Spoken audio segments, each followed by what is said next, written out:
இன்றைய 5 முக்கிய செய்திகள் உங்களுக்காக. ஜனவரி 1ஆம் தேதி 2026க்குள் வேக கட்டுப்பாட்டு கருவிகளை பொருத்தியிருக்க வேண்டிய 2600 லாரிகளில் இதுவரை 231லேயே அவை பொருத்தப்பட்டுள்ளன என போக்குவரத்து காவல்துறை ஜூன் 11ஆம் தேதி கூறியது. இந்த வேக கட்டுப்பாட்டு கருவிகள் லாரியை மணிக்கு 60 கிலோமீட்டர் வேகத்துக்கு கட்டுப்படுத்தி சாலை பாதுகாப்பை அதிகரிக்கும். சாலை போக்குவரத்து சார்ந்த சட்ட திருத்தம் நாளை முதல் நடப்புக்கு வரும். இனி குற்றத்தின் சூழ்நிலைகளை கருத்தில் கொண்டு அதற்கு தகுந்த தண்டனையை விதிக்க நீதிமன்றங்களுக்கு கூடுதலான அதிகாரம் வழங்கப்படும்.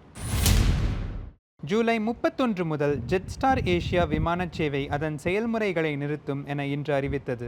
இதனால் சிங்கப்பூரில் உள்ள அதன் 500க்கும் மேற்பட்ட ஊழியர்கள் ஆட்குறைப்பு செய்யப்படுவர். அவர்களுக்கு வேலைவாய்ப்புகளை தேடித்தர ஜெட்ஸ்டார் ஏசியாவும் என்டியூசியும் உதவ உள்ளதாக உறுதியளித்துள்ளன. அமெரிக்க அதிபர் டொனால்ட் ட்ரம்பின் வரிகள் அதிகரிக்கக்கூடும் என்ற அச்சத்தில் சிங்கப்பூரும் ஆசியானும் ஜனவரி முதல் ஏற்றுமதிகளை அதிகரித்திருந்தன. இனி ஏற்றுமதிகள் மெதுவடையும் என எதிர்பார்க்கப்படுகிறது.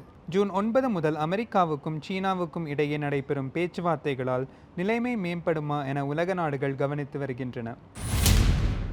இந்தியாவின் மக்கள் தொகை இவ்வாண்டு 1.46 பில்லியனை எட்டும் என்றாலும் குழந்தை பிறப்பு விகிதம் 1.9க்கு குறைந்துள்ளதாக ஐக்கிய நாட்டு நிறுவனம் நேற்று வெளியிட்ட அறிக்கை கூறியுள்ளது. பொருளியல் நிலவரம், மாநிலம் போன்றவற்றுக்கேற்ப பிறப்பு விகிதமும் வேறுபடுகிறது. இது போன்ற மேலும் செய்திகளை உடனுக்குடன் தெரிந்து கொள்ள தமிழ் முரசு செயலியை பதிவிறக்கம் செய்யுங்கள். தமிழ் முரசுக்காக ரவி சிங்காரம்.